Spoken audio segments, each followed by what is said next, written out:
তুমি মদ খাও তবু নামাজে আসো। তুমি জেনা করো তবু নামাজে আসো। তুমি জেনা করো তবু নামাজে আসো। তুমি জেনা করো তবু নামাজে আসো। তবুও নামাজে আসো। তুমি জেনা করো তবুও নামাজে আসো। আল্লাহ পাক, আমি যতটুকু আমার জ্ঞানে এবার আমি যত আলেম দেখছি, মুমিন দেখছি, যত ইমাম সাহেব দেখছি, তাদের বয়ানকে আমি দেখছি, আল্লাহর অলিগো বয়ান আমি দেখছি, ওয়াজ মাহফিল দেখছি। তারা বলছে সব থেকে নিকৃষ্ট এবং দোজখখানা, যে পিঁপড়া, দোজখখানা পোকামাকড়, দোজখখানা যত পোকামাকড়, যত জন্তু জীবজন্তু আছে, তারা জেনাগারি রেখে ঘুষখোরকে ঘুষখোর লাভখোর এগুলাকে ঘৃণা করবে। নাউজুবিল্লাহ। আপনি আমার কথাটা বুঝতে পারছেন? দোজখখানা মানে আল্লাহ যে বেহেশত দোজখ রাখছে, ওই দোজখখানা যত পোকামাকড় জীব, যত ভয়ঙ্কর ভয়ঙ্কর পোকামাকড় জীবজন্তু আছে, দোজখখানা তারাও ঘৃণা করে জেনাকারীকে কখনো আল্লাহ পাক কোনো রকমই ক্ষমা করবে না। এখন আমি যে বলবো যে আল্লাহ পাক ক্ষমা করবে না, আমি বলার কি? বলবে আল্লাহ। কিন্তু আমি আমার জ্ঞানে যত ইমাম সাহেবের বয়ান শুনছি, কোরআনের থেকে হোক, হাদিস থেকে হোক, যেখান থেকে হোক, তারা বলছে জেনাকারীকে আল্লাহ মাফ করে না। আল্লাহ পাক মাফ করে না এই জন্য, জেনাকারী কাকে বলছে? জেনাকারী অনেকে জানেন, আবার অনেকে জানেন জান্য ভিডিওটি দেখতেছেন, অনেকে জানেন না। আমাদের শুনে নেন, জেনাকারী কাকে বলে? আপনি বিভিন্ন জায়গায় হচ্ছেন না, বাপে মেয়ের সাথে খারাপ কাজ করছে, এটা একটা জেনাকারী। বিভিন্ন জায়গায় হচ্ছেন না, ভাই বোনেরকে খারাপ কাজ করছে, শুনছেন না, এটাও জেনাকারী। আপনি শুনছেন না, জোর করে একটি মেয়েকে খারাপ কাজ করছে, সেটাতে বলা হয় ধর্ষণ, মানে ধর্ষণ করছে। কিন্তু জোর করে কাউকে বিরুদ্ধে যদি কিছু করে, এরকম জেনাকারী। ওই মেয়ে যখন ধর্ষণ হয়ে যায়, আল্লাহ পাক কাছে বলে, ফরিয়াদ করে বলে যে আমার ইজ্জত, আমার একটি মেয়ে সবথেকে বড় হলো ইজ্জত।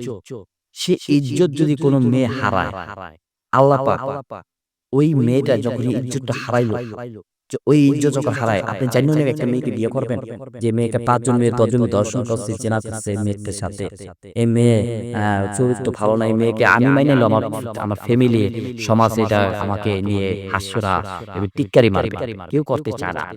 তখন এই মেয়েটা কি হলো? বাচ্চা থাকো, তার মৃত্যুই সে গ্রহণ করে যে আমি নষ্ট হয়ে গেছি, আমাকে মানুষ নষ্ট করেছে, আমার এই জীবন রাখলো না, আমি আত্মহত্যা করে মরে যাবো, এরকম বলে না? সেই মেয়ে যদি হাত তুলে বলে আল্লাহ কখনো ক্ষমা করবো না, যে আল্লাহ পাক মা জাতকে, আল্লাহ পাক মা জাতকে মা ডাকছে, আল্লাহ পাক বলছে যে আমার নবী মেয়েকে মা ডাকছে, আমি আল্লাহ আমার মা ফাতেমাকে মা ডাকছি, অর্থাৎ মা জাতকে মা ডাকছি। আমি কখনো এই মা জাতকে জোর করে কেউ হরানি করলে আমি আল্লাহ পাক কাকে ক্ষমা করি না। নেই যা দেখেন না মেয়ে, তাদের আমাদের শক্তি ওদের শক্তি কে এক? ওরা নরম, তুলতুলা শরীর নরম। আল্লাহ পাক ওরকম করে তৈরি করছে মা জাতকে নরম ভাবে, আর তাদের মনটাও অনেক নরম। সেই মেয়েকে যদি কেউ জিনা করে সে যদি মসজিদে যায়, আপনার বিবেকে কি বলে?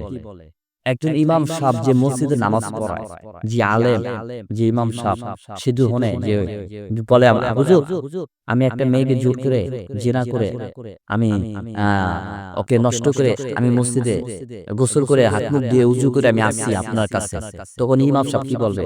এই বেটা, তোর তো কাল তুই তো গোসল করছিস, শরীরটারে তুই বয়লা পরিষ্কার করছিস, তোর ভিতরে যে দাগ লেগে গেছে পাপের।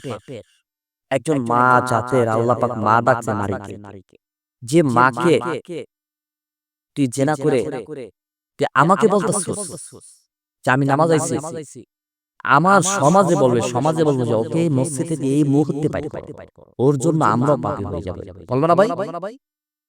ও ভাই ও বোনেরা, ঘুষখোর, জেনাখোর, মদখোর, মদ খেয়ে নিঃস্বার্থভাবে আল্লাহ পাক বলছে বেহালে কোনো বন্দিগিনি হয় না, বেহালে কোনো বন্দিগিনি হয় না, হালে। অর্থাৎ তোমার শেষ যে তুমি হারাইয়া তুমি নষ্ট শ্রেণীর তার খারাপ কিছু খেয়ে তোমার শেষ আল্লাহ তুমি যদি কাউকে তুমি ইবাদত করবা, তুমি কি বলবা? বেহালে আমি কোনো ইবাদত করব কেন? তুমি মদ খেয়েছো, যাই খেয়েছো, তোমার শেষ ঠিক থাকতে হবে। আর জেনাকারী, ওই যে বললাম দোজকের দোজকের দোজকের পীরপা পোকামাকড় ঘৃণা করে এসব লোককে, তারা দেখতে পারে না, এরা তো অত্যাচার তো দূরের কথা, দেখতেই পারবে না। তাই আপনার বিবেকে কি বলে? জেনাকারীর নামাজে মসজিদে আসো, জেনা করছে, এটা এই কথা মানে যারা জেনাকারী, মানে যারা মা বোনকে জেনাকারী করে, খারাপ কাজ করে, তাদেরকে আপনি পাওয়াটা বাড়িয়ে দিলেন যে আমি জেনাকারী হই, আমি নামাজে যাইতে চাই, আমি নামাজে যাই, আমার মাফ করে দেব আল্লাহ, মাফ করা মালিক আল্লাহ। কিন্তু এই কথা বলে আর উস্কানি দিয়ে তুমি আমাকে আরো পাপের রাস্তা ঠেলে দিলে। তুমি বলতে পারো জেনা করছো, মদ খেয়েছো, পাপী হয়েছো, আল্লাহ পাকের কাছে আগে ক্ষমা চাও, কাঁদো, মাপ চাও, তোবা কাঁদো, আমি এই কাজ করব না। তুমি আরো 5 জন আলেমের সাথে বুঝে তুমি মসজিদে আসো, তোবা কারো এখন থেকে, না জানলে তুমি করছো, তোবা কারো। আর তুমি জানলে জেনাকারী করলা, এক হরে হরে হরে হরে তুমি দর্শন করলা, এটাই কি করে তুমি মসজিদে আইবা?